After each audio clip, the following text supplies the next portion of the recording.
Sí, sí, muy interesante. Pues mira, ya tenemos alrededor de 65 espectadores. Ok.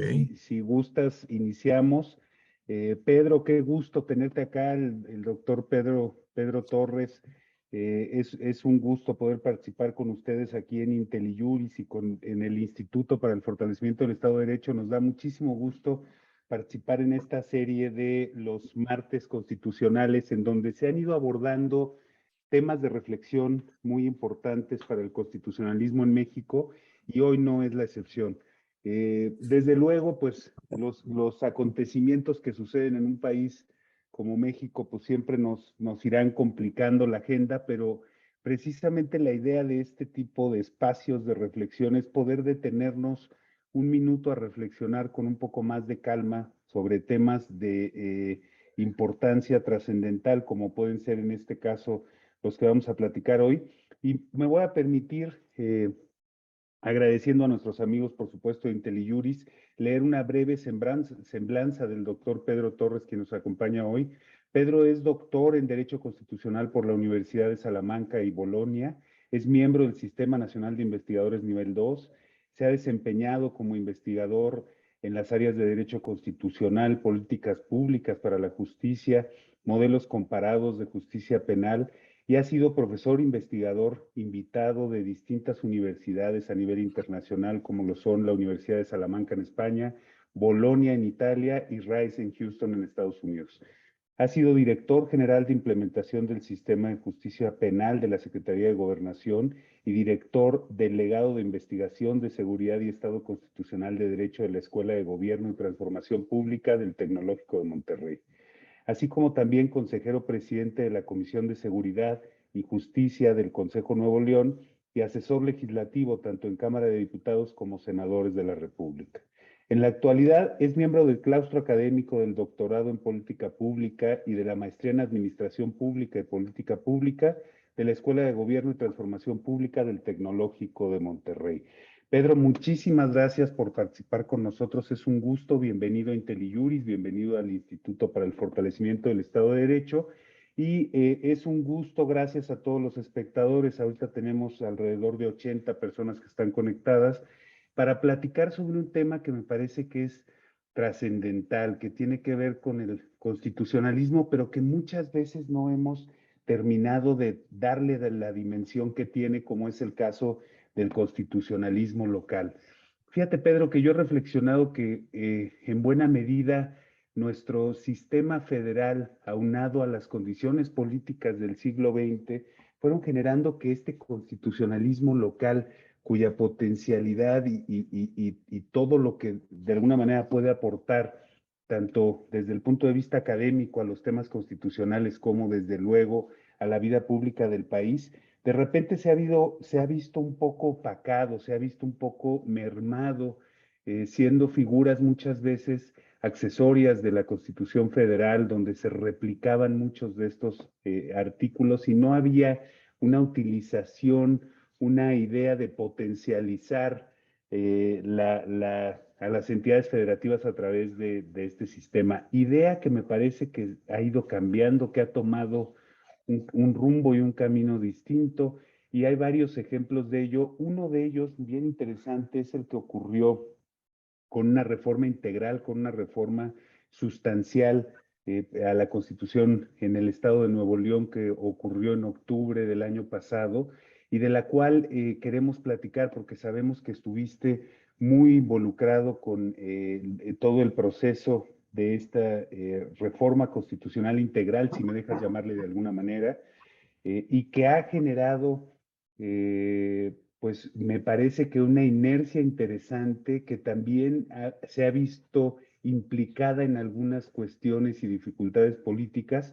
Pero para empezar, quisiera preguntarte, Pedro, dado tu historial académico, que nos cuentes un poco lo que tú consideras que pudiera ser la importancia del constitucionalismo local. Fíjate que desde luego los sistemas normativos de distintos países pues son muy difíciles de comparar, pero viendo ejemplos como puede ser el de Cataluña en España o el de Delaware en Estados Unidos, en donde, digamos, la potenciación a la que pueden llegar las entidades federativas en una república federal es bien interesante. Pedro, cuál es tu opinión en relación con la importancia del constitucionalismo local?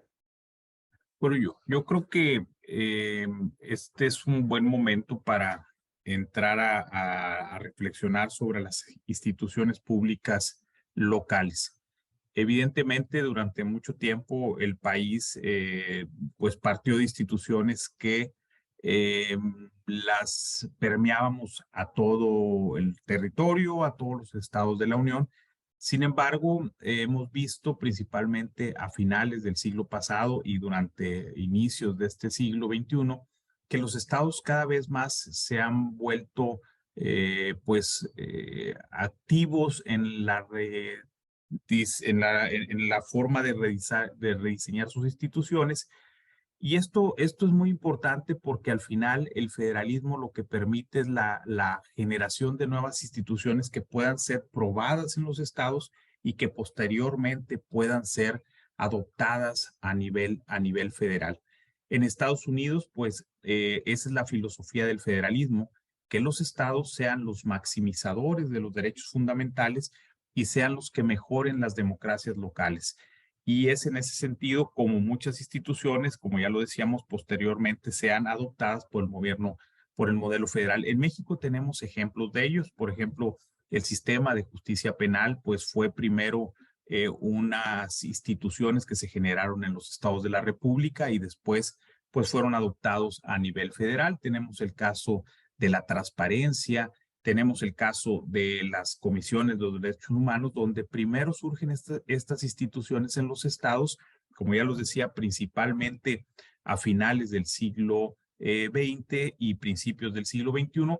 Entonces, esa es la idea de los modelos federales. Como ya te decía, el problema de México fue que durante mucho tiempo, pues el sistema presidencial hacía que los estados fueran poco creativos porque pues partían de un modelo donde pues solamente replicaban lo que se veía a nivel federal y también pues los estados, hay que decirlo, muchos de ellos pues no fueron activos en el mejoramiento de sus instituciones y en la creatividad para poder mejorar sus democracias estatales. Y también vemos cómo desde la federación se generaron instrumentos a través del artículo 116 para ordenar a los estados para que ellos pudieran introducir figuras que no habían querido, derivado, pues como tú sabes, de los cacicazgos locales, de las cleptocracias estatales, de los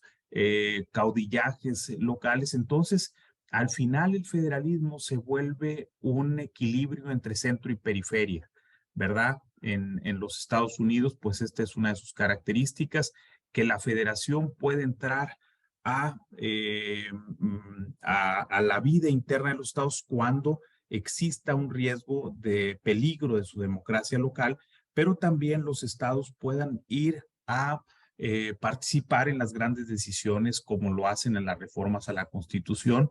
Y por eso el derecho a la posesión de armas en los Estados Unidos no solamente es un derecho de las personas, sino es un derecho político, pensando en que se correría o se pudiera correr el riesgo de tiranizar el gobierno nacional, que los estados pudieran recomponer y pudieran restablecer las instancias democráticas nacionales. Entonces, a grandes rasgos, este sería parte de la importancia y de la filosofía de los federalismos, que tiene una gran distinción y diferencia frente a los modelos, por ejemplo, autonómico español, porque en el modelo autonómico español, para que un estatuto de autonomía pueda modificarse, si bien es cierto, requiere de lo que vendría siendo la aprobación de su parlamento regional, en última instancia requiere que el Parlamento Central apruebe esas reformas a sus estatutos de autonomía. Cosa muy distinta en los federalismos como el norteamericano o como el mexicano, donde hay una libertad de configuración política en los congresos estatales, siempre delimitada por la Constitución Federal. Muchísimas gracias, Pedro. Muy interesante esto que nos comenta, sobre todo este tema de la creatividad, de buscar potencializar a través del sistema normativo local la región, ¿no? El orden de gobierno, la entidad federativa en el caso de nosotros.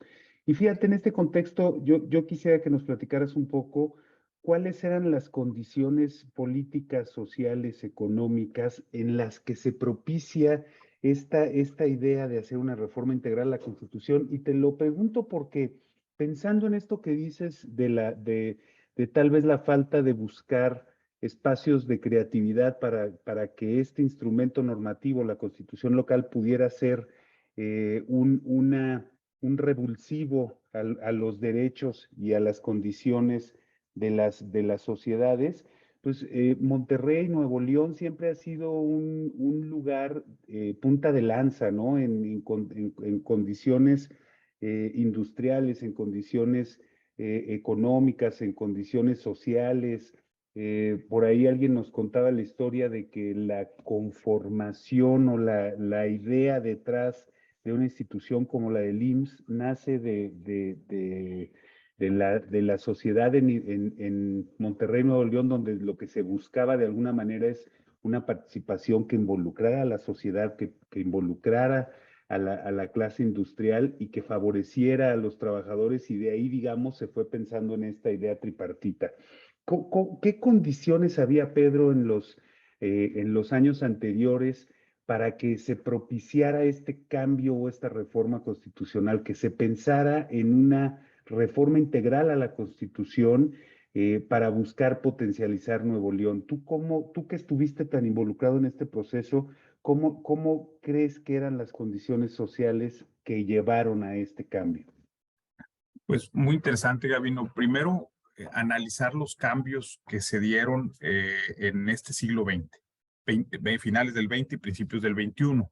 Si nosotros analizamos los grandes cambios a los cuales nos hemos visto sometidos, pues nos daremos cuenta que así como el origen de muchas de las constituciones vienen derivados de quiebres históricos, de crisis sociales, de crisis económicas, de crisis políticas, como pues la separación, por ejemplo, de México de la metrópoli española, como pudo haber sido la Guerra de Reforma o como pudo haber sido la Revolución Mexicana, pues también en los últimos años el replanteamiento, sobre todo de muchas comunidades, ha sido muy intenso. Por ejemplo, pues la relación de la sociedad con el medio ambiente. Tenemos una problemática muy seria de contaminación, de un cambio climático muy intenso.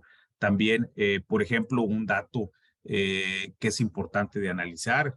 Vamos a tener en el estado en los próximos años más días con temperaturas arriba de 40 grados, lo que hace que ese fenómeno no solamente afecte la productividad, sino la calidad de vida de las personas.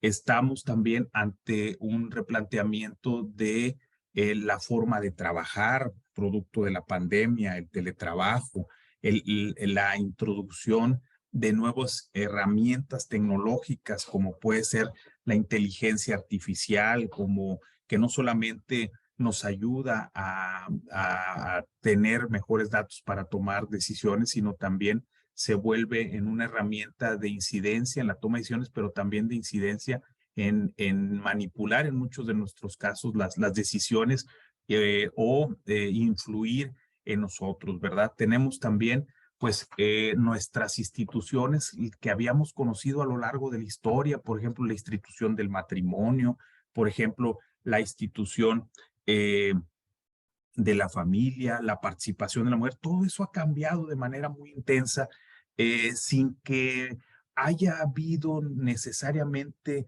un movimiento armado, una gran protesta.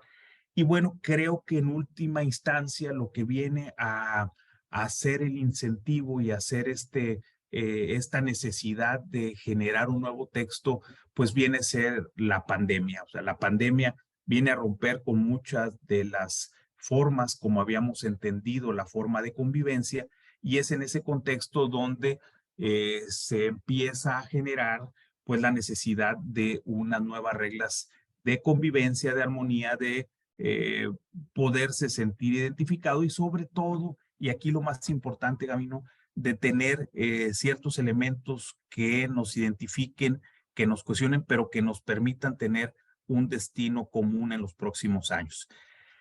Si bien es cierto, el Ejecutivo del Estado, previo a la presentación de la primer propuesta, ya había venido trabajando sobre foros con actores no solamente locales, sino también actores nacionales. Habían venido participantes que habían estado en el diseño de la Constitución de la Ciudad de México, experiencias académicas, pero viene a derivarse de esta manera. En Nuevo León se requiere para la aprobación de una constitución de 2 vueltas.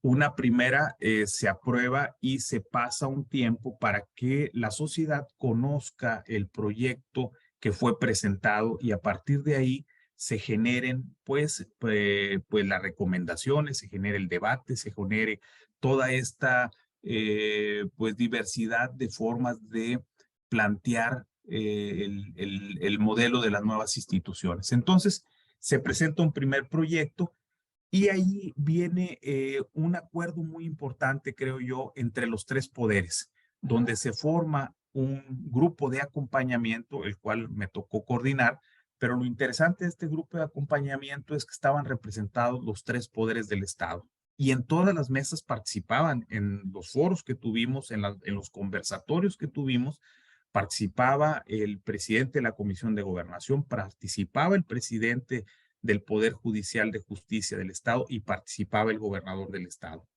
Aunado a ello, los partidos políticos con representación importante en el Congreso del Estado propusieron un ciudadano que fuera un especialista en los temas para que también participara en esas mesas. Y además de esto, las universidades en Nuevo León, yo creo que uno de sus grandes capitales son sus universidades. Tenemos universidades de un gran prestigio, con una solidez intelectual. Entonces, cada una de estas universidades designó un académico que fuera parte de este grupo de acompañamiento y aunado a ello, también se designó por parte de los municipios de la zona metropolitana una representante de los municipios que son parte de un comité de zona metropolitana aquí, que como ustedes saben, Nuevo León, más del 90% de su población está en la zona metropolitana. Entonces, era muy importante que los municipios también estuvieran representados y también un representante de la Fiscalía General.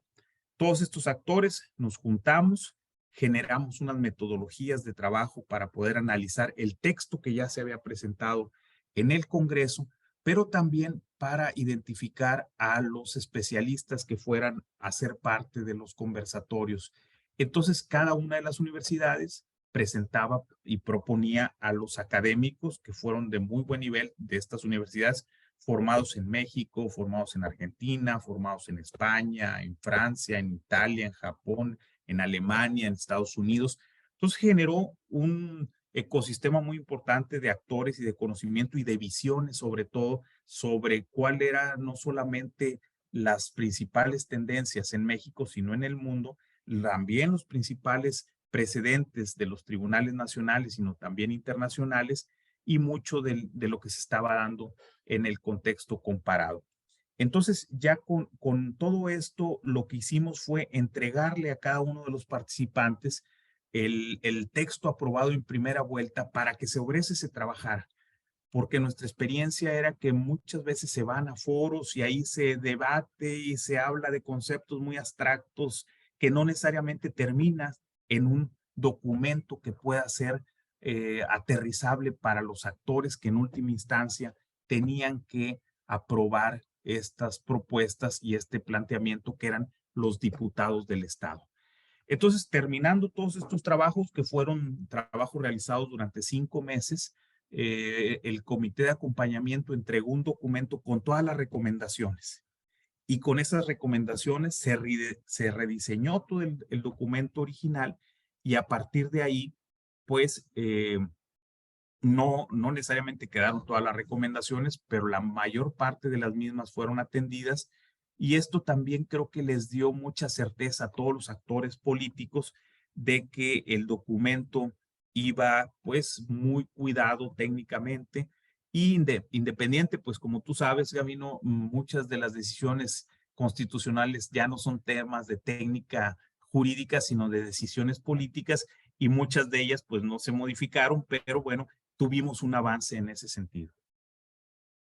Qué interesante, un proceso muy robusto, pero a la vez muy compacto en términos de tiempo, porque si como nos comentas fue un proceso que, digamos, llevó 5 o 6 meses en esta integración de los grupos de trabajo con representatividad de los distintos poderes, con representatividad de los ayuntamientos, de las universidades, la academia, de alguna manera la sociedad civil, bueno, pues es un proceso interesantísimo. Fíjate que yo tengo la duda desde que se dio esta reforma en octubre del año pasado, de por qué no se pensó en un constituyente.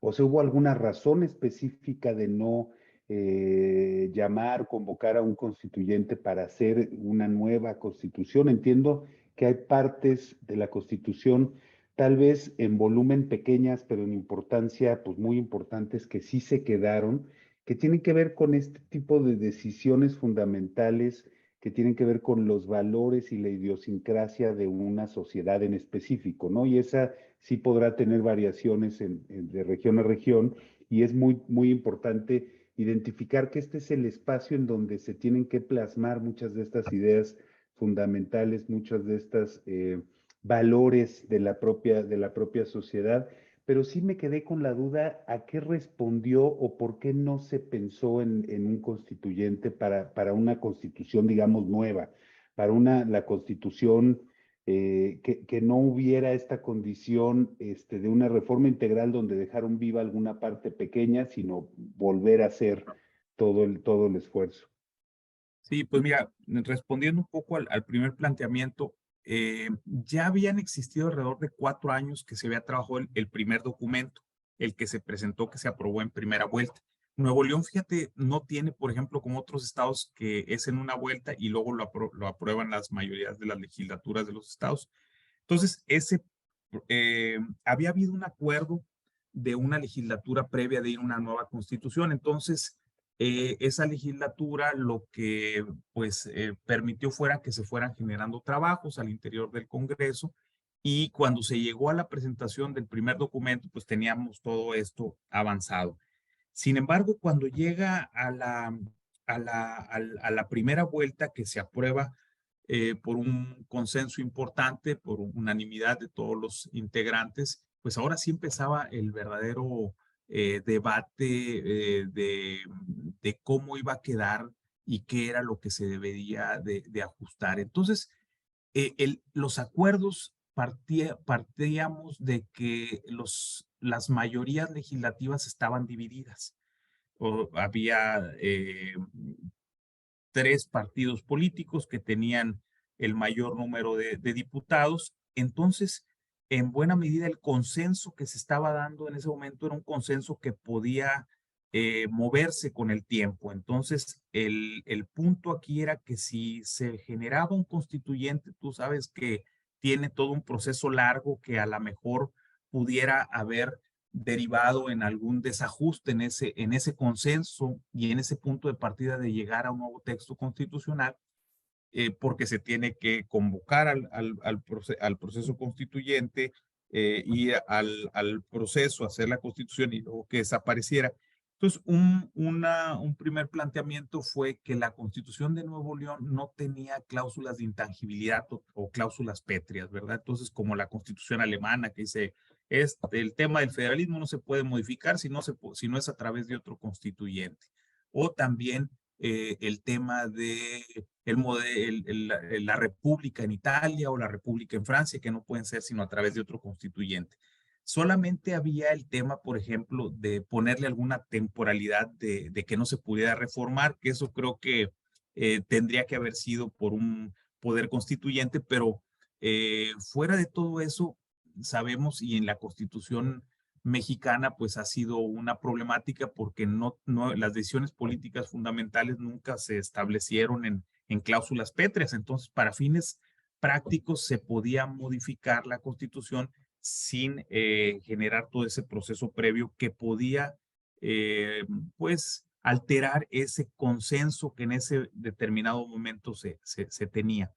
Entonces, en buena medida, el planteamiento es si es una nueva constitución, si es una reforma integral, si es un nuevo texto, pues ahí para efectos prácticos, pues habría que revisar los alcances de este nuevo texto constitucional y bueno, pues creo que cada uno va a tener su visión, ¿verdad? Y que en buena medida creo que el gran avance que se tiene en esta reforma, en este nuevo texto constitucional, se va a dar parte en los derechos y las garantías de sus derechos.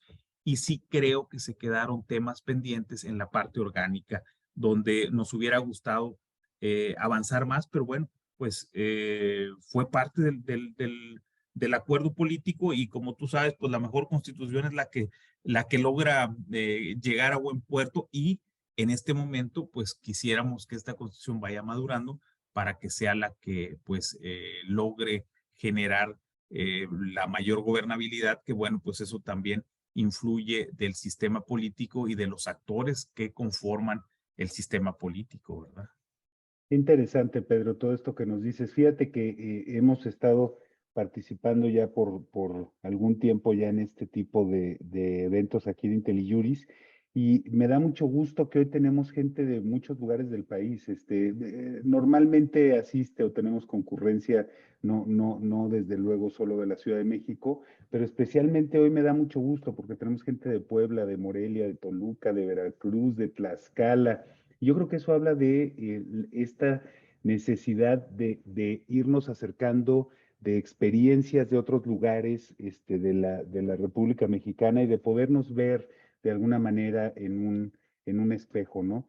Qué interesante esto que nos cuentas, Pedro. Yo te quería preguntar a la luz de esto que nos dices, de bueno, cada quien podrá hacer un análisis del documento y poder llegar a una conclusión en relación a la magnitud del cambio. Para mí, te lo digo, me parece que es una constitución prácticamente nueva. Es muy poquito, digamos, lo que pudo haberse mantenido. Y entiendo como esta idea de reservar ciertas decisiones fundamentales para no generar ciertos cambios. No todo tiene que cambiarse y no todo tiene que cambiarse en un mismo tiempo, pero me parece que hay avances muy interesantes. Esto que decías en materia de derechos y va en el sentido de la próxima pregunta, sobre todo porque a partir de un precedente del año 2015 de la entonces ministra Piña, el amparo en revisión 750 diagonal 2015, que seguramente debes de conocer, de un caso de la Universidad Michoacana de San Nicolás de Hidalgo, por cierto, mi alma mater, en donde lo que se establecía es en la constitución local la gratuidad de la educación universitaria. Y entonces, en el amparo lo que se estaba debatiendo es la exigibilidad de un derecho constitucional local, de un derecho constitucional local, digamos, en adición o en demasía de lo que podemos tener en la Constitución federal o en la Constitución política de los Estados Unidos mexicanos. Y esto es bien interesante porque en la medida en que tú le puedes incluir derechos, que tú puedes establecer nuevas prerrogativas en una constitución local, pues este precedente lo que te dice es que el amparo es un medio para hacerlas exigibles, ¿no? Y entonces este conjunto de decisiones fundamentales a la hora que tú las estás ya sustantivizando, que las estás convirtiendo en ciertos derechos, pues luego hay que hacerse cargo de esos derechos, ¿no? ¿Cuáles verías tú que son las tres principales aportaciones en materia de derechos en esta nueva constitución?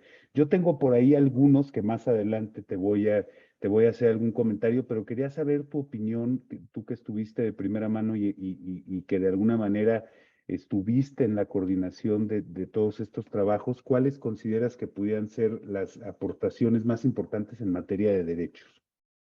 Sí, fíjate que uno de los primeros aspectos que vimos en el grupo de acompañamiento, que en la primera versión que se aprobó en el Congreso, no tenía, por ejemplo, una garantía de esos derechos.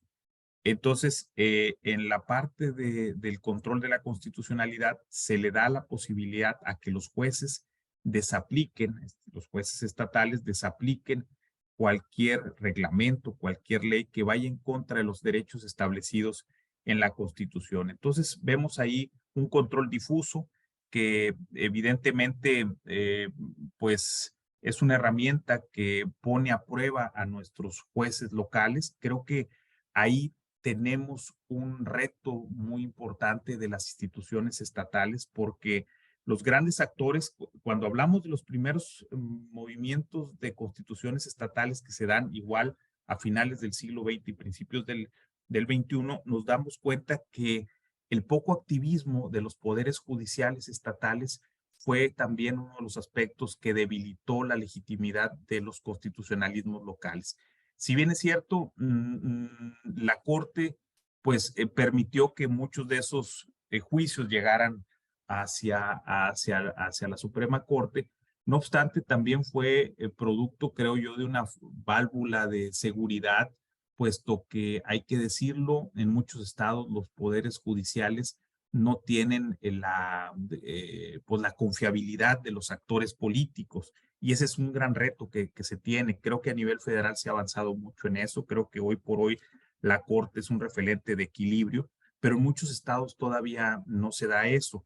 El otro día leía las palabras del primer jefe Carranza en la Constitución del 17 sobre la posibilidad de que los jueces federales revisaran las decisiones de los jueces estatales y decía pues que había que cuidar de que los jueces estatales podían verse sometidos a la presión y al control de los caudillos locales.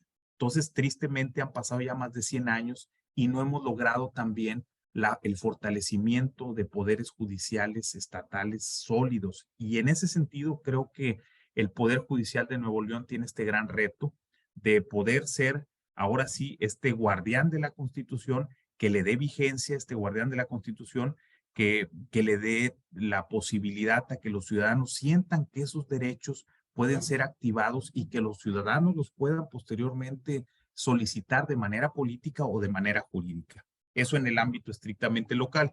Y como bien lo dices, pues los derechos ahí establecidos también pueden exigirse a través del amparo, ¿verdad? Por ejemplo, Nuevo León establece los derechos a los cuidados paliativos.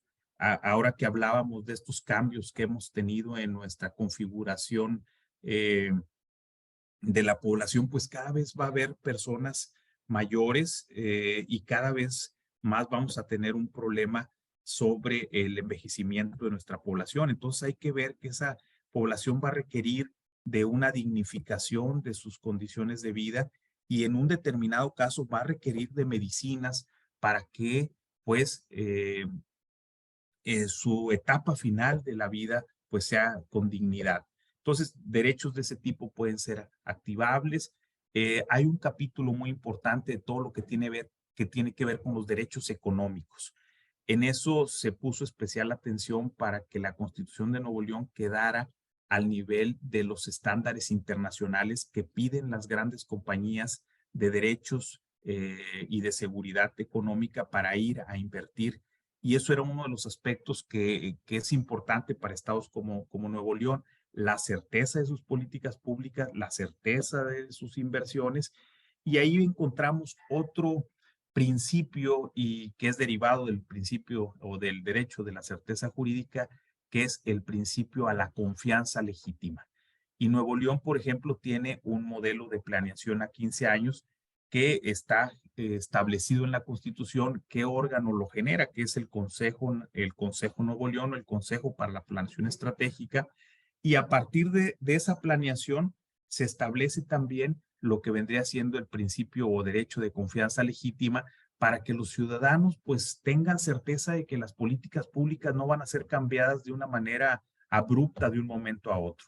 Como ya lo ha dicho los tribunales alemanes o españoles, evidentemente las políticas públicas pueden cambiar cuando exista un interés mayor, cuando exista un interés público mayor, pero estableciendo también mecanismos de compensación y mecanismos de transición. Entonces, ¿qué es lo que manda los actores políticos de Nuevo León a los inversores, por ejemplo, o a los ciudadanos? Van del mensaje de que en Nuevo León las políticas públicas se modificarán siempre y cuando existan pues elementos de un mayor beneficio para el interés público o el interés general. De lo contrario, tendrá que haber una estabilidad que asegure el crecimiento, que asegure la tranquilidad del pequeño comerciante, del trabajador, de todas estas personas que están construyendo. ¿Para qué? Para tener una mejor calidad de vida. En buen, pues, elemento de cómo yo veo el federalismo, pues se da en la medida en que podamos maximizar los derechos humanos. Y en el fondo ese es el planteamiento. Algunos profesores que participaron en los conversatorios nos decían, bueno, es que ya todo está en la Constitución Federal. Pues no necesariamente, y es ahí el papel de los estados. ¿Qué vamos a hacer para maximizar los derechos humanos? ¿Cómo le vamos a hacer? A través de políticas públicas, a través de mejores leyes, pero también a través de jueces estatales que estén viendo cómo se está cumpliendo con ese parámetro constitucional. Aunado a ello, Nuevo León tiene una sociedad muy activa en el planteamiento de procedimientos jurisdiccionales. Y tú lo recordarás, Gabino, por ejemplo, las controversias constitucionales, los municipios de la zona metropolitana de Nuevo León eran muy activos ante la Corte, ¿verdad? Y bueno, pues yo creo que alguno de los otros derechos que pudiéramos hablar, el derecho a la buena administración, que también es un aspecto que conlleva muchos puntos que debe orientar no solamente las políticas públicas, sino también aspectos como, por ejemplo, la igualdad a el acceso a la función pública. Y bueno, pues no podemos dejar de lado un derecho que para en este momento, y partiendo de esto que estamos viviendo con el medio ambiente, estos derechos de los no nacidos, ¿verdad?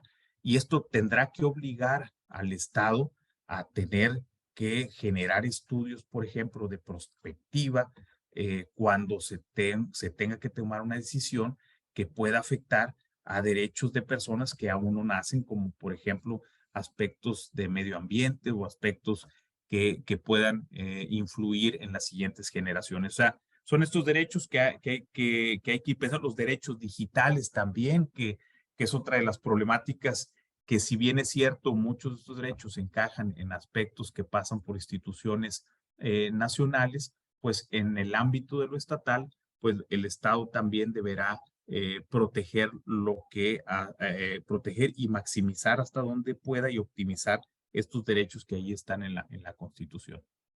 Qué interesante, Pedro. Fíjate, desde hace un ratito nos pregunta uno de los participantes sobre si la Constitución establece medios de control constitucional local, más allá de lo que nos platicas, desde luego, del control difuso, y creo que por ahí venía dada la respuesta. Es bien interesante algunos de los planteamientos que haces, por ejemplo, confianza legítima, que pudieran ser retomados a partir en algún momento de criterios jurisprudenciales, de decisiones en otros países. O sea, me parece que es bien interesante cómo se van conformando los insumos a partir de los cuales se toman estas decisiones.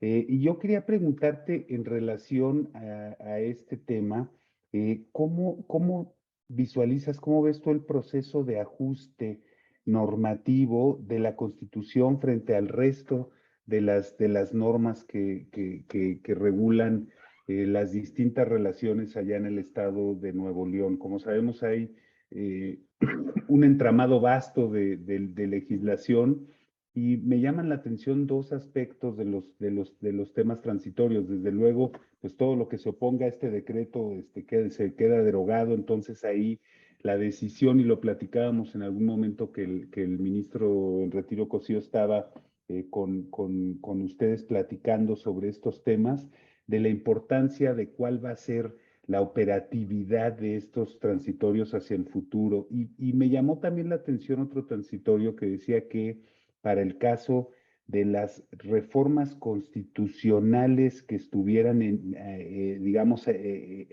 como iniciativa en el legislativo, pues esas se entendería que ya están fenecidas, pero no nos dice nada de todo lo que había pendiente en el ámbito legislativo secundario, ¿no? Entonces, ¿cuál es tu opinión de cómo darle operatividad a este cambio constitucional, sobre todo para que todos estos cambios, lo decías ahorita muy bien, los derechos digitales, todo este tema de los cuidados paliativos, cómo poder enlazar estos derechos a nivel constitucional local con la operación de gobierno y de las entidades y en relación con la propia, digamos, actuación de los particulares en sociedad allá en el estado de Nuevo León para darle operatividad, para que sea eficaz y para que de verdad se constituya en derecho vivo, ¿no? No solo en una carta fundamental, pero que no tiene hacia abajo mucha operatividad, sino cómo darle esta connotación, Pedro. Sí, yo creo que influye mucho aquí en los operadores y los implementadores de la política pública. Durante mucho tiempo han ido separados los abogados con los diseñadores e implementadores de política pública. Entonces, creo que en este momento se tiene muy claro por parte de los actores gubernamentales que cuando se hace una política pública no se está haciendo sino que darle vida a un derecho fundamental, como puede ser cuando está construyendo una escuela, el derecho a la educación, cuando estás realizando una carretera, pues el derecho a la movilidad. Entonces, creo que esa parte se ha ido creando una cultura de los derechos en la política pública y creo que ese es otro de los aspectos importantes cuando se hacen renovaciones constitucionales, que no solamente quede en un texto para abogados, sino que quede en un texto para los operadores de las decisiones públicas, como son las políticas, pero también para los ciudadanos que entiendan que esos derechos ahí están materializados. Entonces, lo que me ha tocado ver es que en las políticas públicas estatales se generó una matriz donde arriba están todos los derechos y posteriormente el plan estatal, el plan estratégico y el plan estatal de desarrollo están alineados a los nuevos derechos que establece la Constitución. Entonces creo que son mecanismos que escapan al derecho, pero que complementan al derecho. Y en buena medida, creo yo que hacia allá tenemos que ir. Ya no se trata a veces de hablar de la dogmática de los derechos fundamentales, sino prácticamente qué políticas públicas vamos a tener para darle vigencia a esos derechos fundamentales. Entonces, creo que ese es un tema muy valioso de cómo generar políticas públicas que le den vigencia a estos derechos. Entonces, ese por un lado. Por otro lado, el aspecto de las iniciativas que se quedaron, pues esas iniciativas se quedaron partiendo de que, pues ahora sí que iba a haber una especie de borrón y cuenta nueva. No obstante, se deja abierto el derecho a los legisladores a volver a presentar su iniciativa. Y fíjate que en el tema del desarrollo de las normas constitucionales, creo que la participación de los universitarios, la participación de las universidades, de los especialistas, pero también de la multidisciplinariedad de actores que puedan participar en los procesos de diseño conjuntamente con las autoridades, es un método que ayuda sobre todo a generar confianza entre los actores políticos. Vivimos en un momento donde las diferentes fuerzas políticas, por su naturaleza, tienen una constante tensión que los hace estar en pugna y en desconfianza constante. Entonces, cuando generamos estos mecanismos de interacción con especialistas, con universidades, puede ayudar para transitar de mejor manera, sobre todo en leyes que pueden ser muy sensibles, y también puede ayudar a elevarle el costo político a aquellos actores que no quieran modificar o no quieran realizar una determinada ley. Sabemos que al final son controles políticos que atienden al tema de mayorías, pero también sabemos que en la medida que tengan un mayor costo político, lo piensan dos veces. Entonces, creo que hacia allá tenemos que ir, creo que tenemos que abrir también los poderes legislativos a la sociedad, a los actores, y tenemos que ser muy cuidadosos con los métodos de revisión de las leyes. Yo he ido a, igual, Gabino, que seguro te ha tocado ir a muchos foros a hablar de una ley, y esos foros se habla y se habla y se habla, pero no terminamos con recomendaciones, por ejemplo, puntuales de, ¿sabes qué? Esta parte no aplica porque va en contra de esta parte. Entonces, es muy raro ese tipo de procesos que sean ordenados, que ayuden al final a procesar la información a los legisladores. Los legisladores no tienen por qué saber del derecho constitucional, no tienen por qué saber de la economía, Para eso ellos pues tienen asesores o tienen gente que les debe de acercar información y creo que ese es el papel que nos corresponde hacer a muchos de los que estamos en este tipo de actividades, ¿verdad? Fíjate qué interesante, a cuento de uno de los comentarios de aquí de los participantes, y ahora ya, fíjate, por ahí escribieron, después de que mencioné algunas entidades federativas de Chihuahua, Jalisco, Hidalgo, Guanajuato, Tamaulipas, creo que nunca habíamos tenido tanta representatividad, o por lo menos no se había pronunciado en el chat, pero qué interesante. Fíjate que por aquí hace el comentario uno de los compañeros en relación a la posible interacción entre federación y entidad federativa, ¿no? Y el caso este muy sonado de la inversión esta grande que bueno, afortunadamente todo se dio para que se haga. Pero fíjate que a mí me llamó la atención en esta condición de interrelación o de interacción entre una entidad federativa y otro orden de gobierno, en este caso específico, la federación, el tema que tiene que ver con las condiciones fiscales, con el tema del convenio de coordinación fiscal. Me parece que es bien interesante que en la constitución local ya se establezca una cierta condición, una cierta cláusula en relación a la participación de una entidad federativa con el convenio de coordinación fiscal. Este tema que es un tema muy complejo, que además tiene que ver con condiciones de repartos históricos y de pues una especie de justicia redistributiva, por así decirlo, a través de los años, pues ahora ha sido cuestionada de manera muy importante por ciertas entidades federativas que dice, oye, pues no hay reciprocidad, no hay como una condición justa en la distribución de ciertos elementos. Pero ¿qué es lo que establece esta nueva constitución que, por cierto, entra en vigor hasta el 24? Pero ¿qué establece en relación con este tema tan importante, Pedro? Sí, pues en buena medida uno de los planteamientos de los actores políticos era el aspecto de la distribución. Sabemos que los estados son parte de un pacto de coordinación fiscal. Entonces, lo que plantea la Constitución es que en el 2024 se genere una revisión con la intención de que intentar que como mínimo se le regrese al Estado el 50% de lo que él aporta a la federación. Es un planteamiento que se hace al sistema estatal de coordinación fiscal para evaluar en buena medida pues las debilidades y fortalezas y los incentivos y castigo que tiene ser parte del pacto de coordinación fiscal, que luego se malinterpreta, ¿no? Porque luego se dice, no, si quieren salir del pacto federal, no, pues el pacto federal no nos podemos salir, el pacto federal somos mexicanos, lo que se plantea aquí es cómo ir hacia un modelo donde exista, pues, un replanteamiento a las fórmulas que han venido eh, pues permeando la distribución de la Bolsa Federal Participable. Recordemos que la mayor parte del recurso se da principalmente beneficiando lo que viene siendo marginación y población.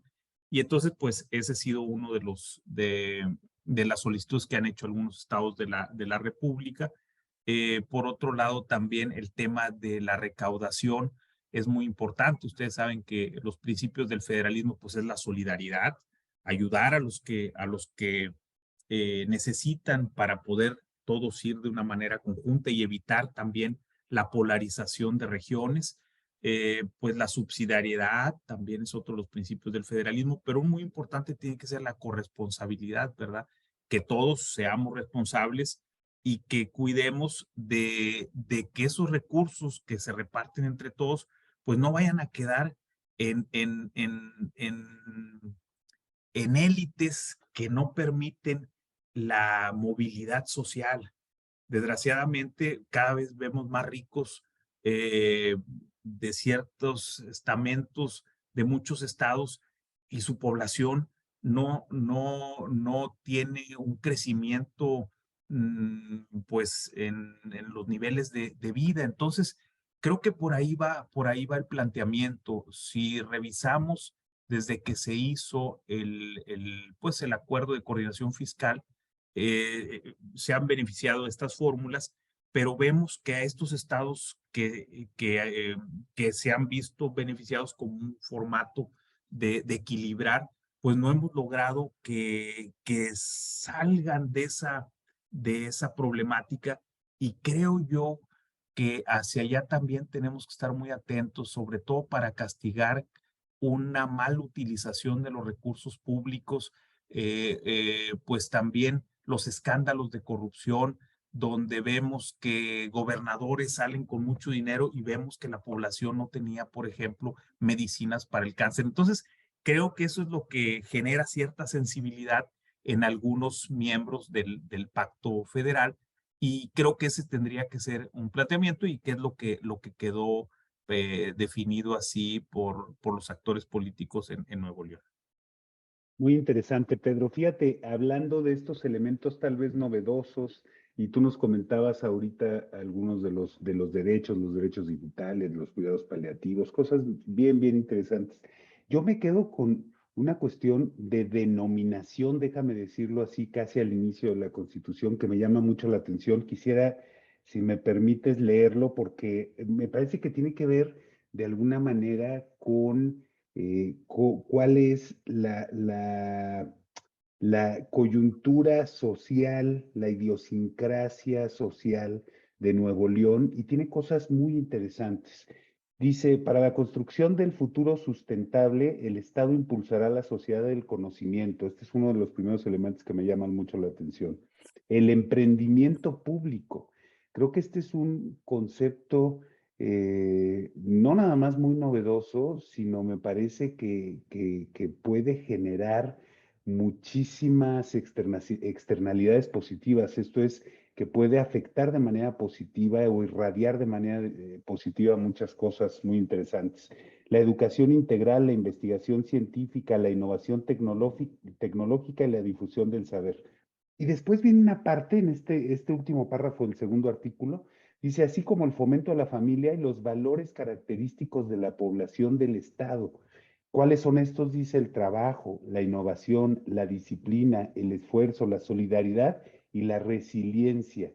Estos elementos que desde luego me parece que en una connotación más clásica del constitucionalismo, pues pudieran sonar, pudieran parecer atípicos, nos hablan de cuál es la idiosincrasia de la población de la sociedad neolonesa. ¿Tú lo ves así? Estos elementos como la resiliencia, la innovación, el emprendimiento público. ¿Cómo casar esta parte tan innovadora y a la vez, digamos, de permanencia de ciertos valores culturales como el fomento a la familia? ¿Cómo lo ves, Pedro?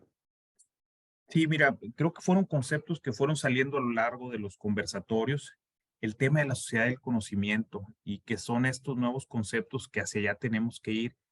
Ya aquellas sociedades que fueron sociedades maquiladoras o sociedades manufactureras, o de manufactura, cuestiones más de utilizar pues la intervención de ciertos procesos industriales, pues son sociedades que, si bien es cierto, van a tener un buen nivel de vida. La tendencia es ir a una sociedad del conocimiento, donde pues la dignificación de la persona, derivado de el valor agregado que se genera en estas nuevas formas, como pueden ser los sistemas informáticos, como pueden ser pues las nuevas soluciones tecnológicas, como pueden ser las nuevas energías, como pueden ser todas estas eh, áreas del conocimiento que te generan una mayor calidad de vida de tus ciudadanos. Ese fue un tema que surgió con mucha intensidad. Debemos apostarle al conocimiento, porque solamente el conocimiento nos va a permitir salir de estas áreas de maquila y de manufactura que, si bien es cierto, fueron emblemáticas en otro tiempo, pues ya ahorita no lo son. Ahorita lo que hay que apostarle a la sociedad del conocimiento. Por eso lo importante de las universidades.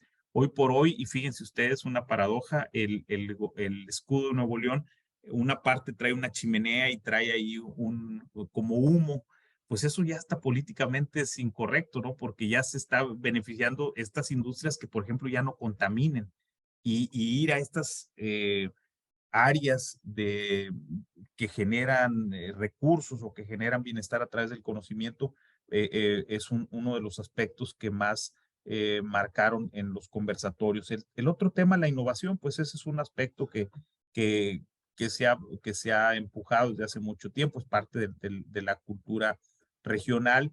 El emprendimiento público, ese también es un tema que, como tú lo decías al principio, siempre se piensa en una sociedad de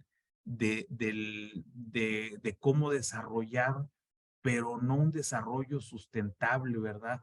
Y es hacia allá donde también tenemos que ir, que el desarrollo no sea un desarrollo, un crecimiento por ser un crecimiento, por ser, tener más dinero, sino que sea un desarrollo sustentable. Y ahí es donde el emprendimiento público, donde las escuelas, donde el gobierno tiene que generar soluciones y también ser innovador. No solamente la innovación se tiene que dar en las empresas, sino también este emprendimiento que se da a partir de estos nuevos aspectos que las nuevas generaciones tienen de también revertir a su comunidad parte de lo que le ha dado. Y Nuevo León, pues sí, el tema de la vivienda, el tema de la salud pública, pues se dio muchos años antes de que a nivel nacional se fuera un derecho, ¿verdad? Porque era producto de lo que se iba conformando derivado de la necesidad de retener a los trabajadores, que muchos de ellos se iban más a trabajar a Estados Unidos. Y entonces, pues los empresarios de esta región se dieron cuenta que había que crearles las condiciones para que ellos tuvieran una calidad de vida digna y que esto pues los mantuviera como parte de la comunidad, no se tuvieran que ir. Y bueno, ya yéndome a la última parte, hablas de la capacitación tecnológica. Ahorita el reto, por ejemplo, de formar un gran número de personas que van a ir a trabajar no solamente a esta planta importante que se va a poner en la región, sino también a todas estas nuevas proveedurías que se van a dar también derivado de esta nueva figura del acercamiento de las inversiones hacia los Estados Unidos, que como ustedes saben, pues es producto de lo que pasó del COVID, de la guerra entre el problema con los chinos, con Ucrania y demás, pues eso también hace que la educación tecnológica se vuelva también un elemento importante. Y cierro con el aspecto de los valores que yo lo vería más que como principios valores orientativos que plantean lo que los norteamericanos llaman el federalismo moral, ¿verdad? Que cada comunidad pueda tener ciertos principios básicos de sentirse parte de una comunidad siempre y cuando pues se respeten sus derechos fundamentales.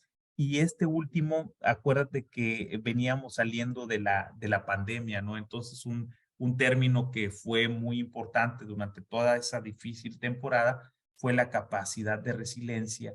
Y recordemos que la zona de Nuevo León siempre fue una zona muy pobre durante toda su historia. De la vida productiva de Nuevo León empieza a partir de la segunda mitad del siglo XIX, porque Nuevo León tenía un aspecto pues de una gran muralla que era la Sierra Madre Oriental, que no le permitía comercializar con el centro, pero tampoco tenía minas, tampoco tenía las riquezas que pues se tuvieron que generar a partir de el plantearse formas de industrializar y formas de sobrevivir y adaptarse a una región hostil que además pues tenía la constante incursión de las tribus apaches y comanches. Entonces, creo que trato de resumir mucho de lo que me acuerdo que ahí aprendí, que ahí vi, muchas otras cosas, pues la verdad, no las recuerdo, pero eso creo que fue de lo que más se me quedó producto de esta etapa que nunca olvidaré en mi vida profesional, en mi vida personal. Muchas felicidades, Pedro. Creo que ha sido esfuerzo bien importante lo que pudieron hacer en su momento y creo que es un documento muy valioso. Hemos visto que ya han habido algunas reformas en este mes. No sabemos, desde luego hay ciertas condiciones políticas y eso creo que es algo inherente a la propia función política y a los servidores públicos, pero digamos, ya estamos sobre el tiempo, pero para aprovechar que estás por acá, ¿qué futuro le ves tú a esta reforma integral? ¿Cómo materializarla? Mira, yo creo que ya logramos un gran triunfo, que es, como te decía, toda la parte de los derechos. Alguien me decía, oye, si le quieren mover, pues simple y sencillamente los guardianes de la Constitución también tenemos que ser los ciudadanos. Y pues afectar un derecho ya establecido en la Constitución, pues va en contra del principio de progresividad de los derechos. Toda esa parte ya la dejamos salvada. Creo que ahorita el gran reto, como lo decía, pues va a ser la vida que le dé el Poder Judicial a partir de sus interpretaciones, la vida que le dé el Poder Judicial Federal a través de sus interpretaciones en los amparos. Y bueno, yo creo que ahorita el gran momento es, creo yo, dejarla reposar un tiempo, hombre. Siento que, pues, las coyunturas políticas son eso, coyunturas políticas que tendría la Constitución, pues tú lo sabes, es la última ratio de la modificación de las normas y es una, en primer lugar, pues es un símbolo muy importante para los que vivimos en una comunidad, pues es la norma que nos rige, la norma que nos unifica, como dicen los españoles, es símbolo de unidad. Entonces, el también estarle moviendo con tanta rapidez y sin dejarla madurar, pues puede ir en contra de un símbolo, pero más que de un símbolo, de una norma fundamental que asegura nuestros derechos y que también el otro gran reto es lograr la legitimidad de esa norma superior del Estado. ¿Por qué? Porque si bien es cierto, si el ciudadano siente que esa Constitución no le protege, pues simple y sencillamente no la va a utilizar y no va a tener, no vamos a generar ese sentimiento constitucional que no se ha generado en los estados de la República. Entonces también el gran reto de este experimento que estamos viviendo en Nuevo León es cómo hacemos que esa Constitución nos integre a todos y genera un sentimiento constitucional que cuando los políticos quieran moverle, pues tenga un gran costo la movilidad y que solamente se mueva cuando pues sea necesariamente ese ajuste. Y aunado a ello, pues sabemos que una de las características de los estados constitucionalizados, pues es que las constituciones tengan cierta rigidez para asegurar certeza a los actores que vivimos en una comunidad. Pedro, muy agradecido, muy contento, muchas felicidades, muy interesante tu ponencia. Además, déjame comentarte dos datos. Muchas felicitaciones de parte del foro aquí en el chat. Me parece bien interesante, la gente estuvo, digamos, conectada todo el tiempo, ¿no? Eso de repente en ciertos elementos vemos que hay ciertas fluctuaciones y ahora no, tuvimos una audiencia muy estable. Creo que es muy interesante todo lo platicado y lo conversado. Se quedan muchas cosas en el tintero. Bienvenido en Teleyuris, bienvenido a esta serie, a tu serie de martes constitucionales. Ojalá y podamos participar más adelante en algunos otros programas. Como te digo, se quedan muchas cosas en el tintero de este y de otros temas. Es un gusto haberte tenido por acá, te agradecemos mucho y al foro gracias por su participación. Buenas noches y un saludo a todos.